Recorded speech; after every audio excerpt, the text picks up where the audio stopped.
Founder of House Baratheon, first hand of the king, and responsible for House Baratheon's control of the Stormlands, ORYS Baratheon is a fascinating character, and he's a total bamf. ORYS Baratheon was likely born around or before 20 BC, and it's rumored he was the bastard half-brother of King Aegon I Targaryen. Whether Aegon's father, Aerion Targaryen, was Orys's real father or not, there is the issue that Orys's mother is unknown and suspected to be a common woman. There are some theories that perhaps Aerion Targaryen had taken the right of first night, or maybe just simply had an affair. Whatever led to Orys's conception, it remains a mystery. Despite the light features of Aerion and Targaryens in general, Orys's mother most likely had the dark hair and eyes typically seen in House Baratheon, because Orys was exactly how you would expect a Baratheon to look. Black hair, black eyes, black beard.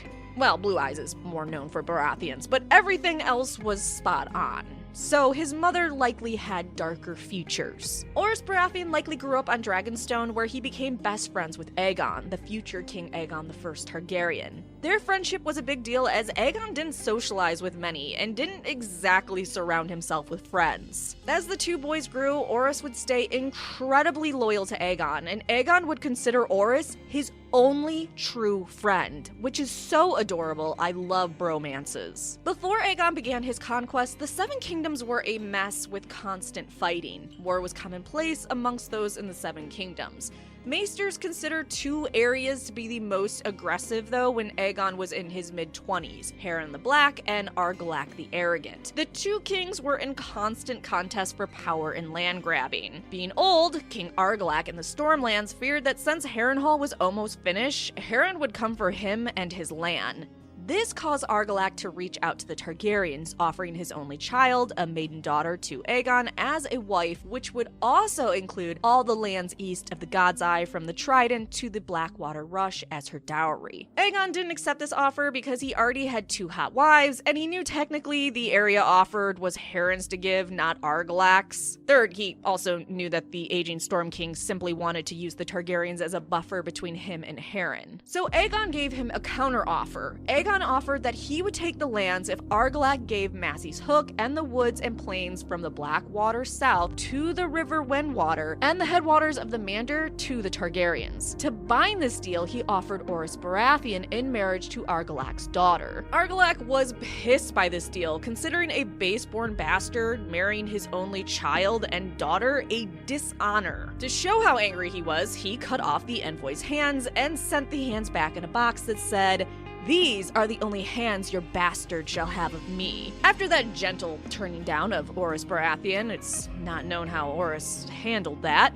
Aegon summoned his allies to Dragonstone and eventually landed on the mouth of the Blackwater Rush. Finally, his campaign began, and as we know, he would conquer 6 of the 7 kingdoms and begin the Targaryen dynasty. Aegon sent the greater part of his army under the command of Orys. They were to cross the Blackwater Rush and head to Storm's End. You know, the place where the man that insulted Orys lived. Aegon also sent one of his sister wives, Rhaenys, who flew on her dragon. And honestly, everything was going great until Orys and his men attempted to cross the Wendwater. Those loyal to Argilac, Lords Errol, Feel, Buckler, and Bannerman of Storm's End surprise attacked the forces, popping out of the trees to kill over 1,000 of Orys's men before disappearing back into the trees. Queen Rhaenys would have none of it though, and she used her dragon to burn down the trees and kill all the men that were hiding. While Lord Errol died in the fire, Lords Feel and Buckler escaped to tell King Argilac of Rhaenys and her dragon. Meanwhile, Orys, Rhaenys, and the Targaryen army continued on to Storm's End.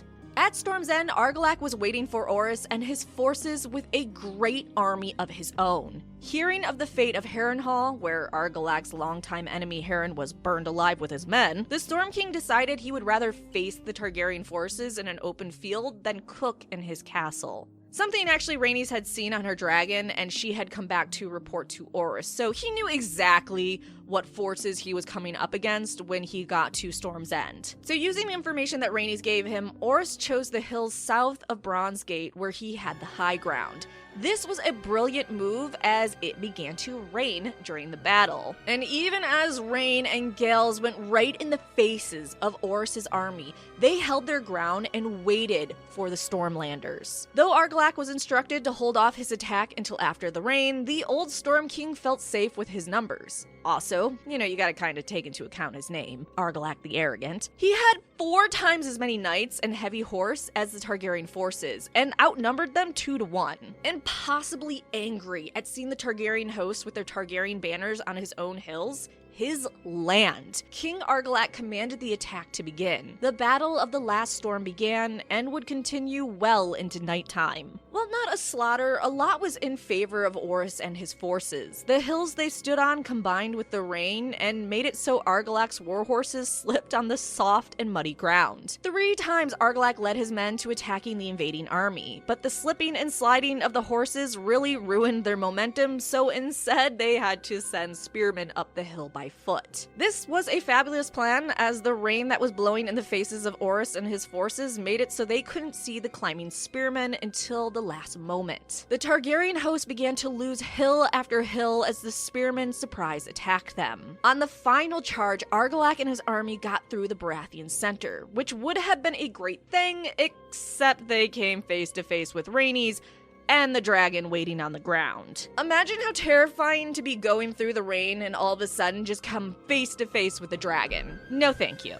As dragons and Targaryens do love, Rhaenys' dragon let its flames loose. The vanguard and the knights of the Storm King's personal guard were swallowed by fire, and the horses were terrified, breaking away and running into each other in a desperate attempt to get away from the terrifying beast and dragon fire. That didn't stop 𝑎rgilac though. That old man was stubborn. Thrown from his horse, he killed all the invaders around him, leaving a pile of corpses at his feet as he held off multiple men. ORYS came upon the site and decided this would be a great time to ask the man to surrender. Telling his men to stand aside, ORYS got off his horse and offered for 𝑎rgilac to give up. But back to the old man being stubborn, the Arrogant cursed him and the 2 men fought on foot, swords clashing. Though both men got their licks in the end ORYS killed the Storm King, which led to the rest of 𝑎rgilac's forces throwing down their weapons and fleeing from the battlefield. But it turned out 𝑎rgilac's daughter, 𝑎rgella, was just as stubborn as her father. She locked Storm's End up, announcing that she was now the Storm Queen, and declared that those in the castle would die before surrendering. Queen Rhaenys attempted to reason with the woman, but 𝑎rgella responded, "You may take my castle, but you will win only bones and blood and ashes."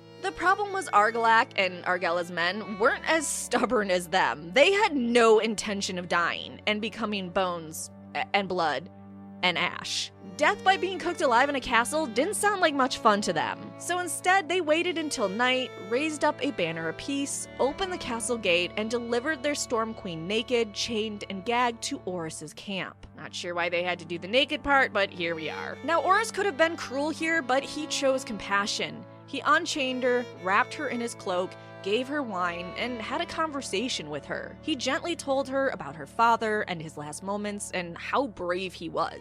The compassion showed by ORYS led to ORYS and 𝑎rgella getting married, and in honor of the old King 𝑎rgilac, taking the sigil and words of House Durrëdon for his own. However, he did keep the last name Baratheon, so the name Durrëdon did die at this moment. ORYS Baratheon had founded House Baratheon, Lords of the Stormlands. Because of how close Aegon and ORYS were, ORYS would become the first hand of the king for Aegon the Conqueror. 𝑎rgella and ORYS would end up having 2 sons, Davos Baratheon and Rhaemont Baratheon. Of note, his boys would be rewarded for defending Aegon's son Aenys I during uprisings and rebellions.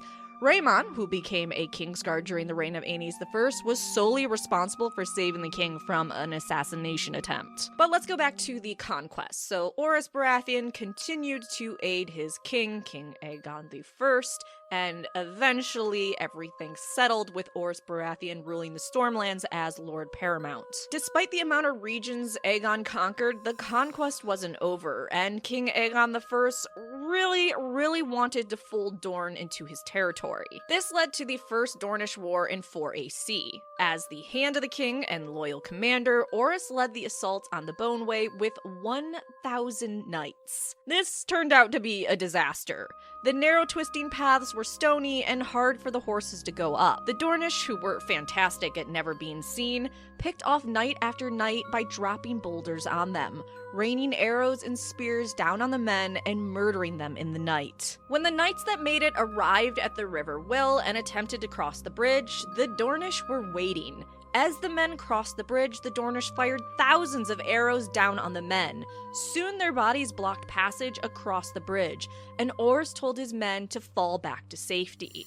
But there was no safety. The Dornish had used a rockfall to make sure that the invaders could not escape. Trapped on the bridge, the Dornish slaughtered all of ORYS's men, save himself and a dozen of his bannermen and knights that the Dornish thought they might be able to get money through ransom. ORYS and what was left of his men would remain the captives of Will, nicknamed the Widow Lover, guess why he was called that, for 3 years before Aegon paid the ransom demands, which was their weight in gold.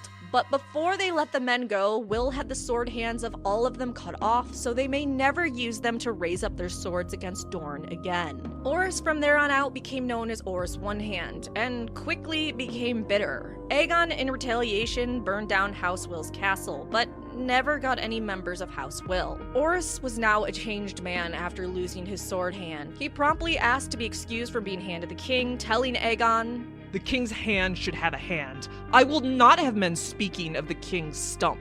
Aegon agreed to his best friend's request and replaced ORYS with Edmund Tully as Hand of the King. Inside, ORYS would brew on what happened to his hand, becoming more and more bitter. ORYS's hatred of the Dornish would only grow, and he would never forgive them for the loss of his hand. This bitterness was on full display when Princess Daria Martell came to King's Landing to discuss peace between the Seven Kingdoms and Dorne. ORYS wanted Aegon to completely refuse the terms and send the princess back to her father, the Prince of Dorne, without a hand. Thankfully, Aegon said no to the idea.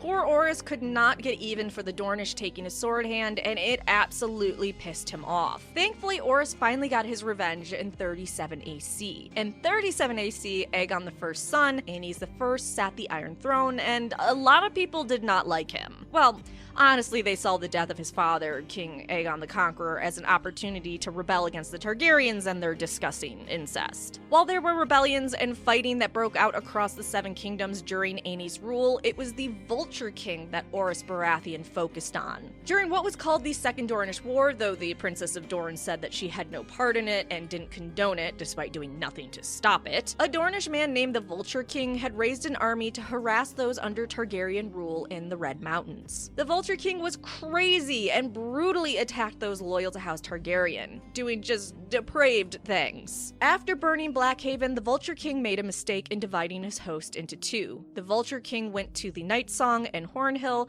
while he put Lord Walter Will in charge of the other half to attack Stonehelm. Now, Lord Walter Will was the son of the man that had cut off ORYS's hand, and you know he wouldn't give up the opportunity to make that house pay. So ORYS gathered his forces and left Storm's End to join in the, quote, vulture hunt, with his son Davos joining him. Arriving at Stonehelm while the Dornish under Lord Will were sieging the castle, ORYS and his forces decimated them. But that wasn't enough.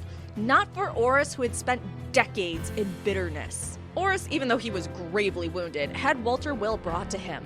ORYS told the man, "Your father took my hand. I claim yours as repayment." And he cut off Walter's sword hand. But that wasn't enough for ORYS. He then took the other hand. Then he cut off both the man's feet, telling the man it was usury. Lord ORYS Baratheon hung the feet and hands in his tent as he traveled back to Storm's End. If his son Davos is to be believed, during this trip, ORYS succumbed to his battle wounds while smiling at the rotted hands and feet in his tent. In his final days, ORYS had finally found peace.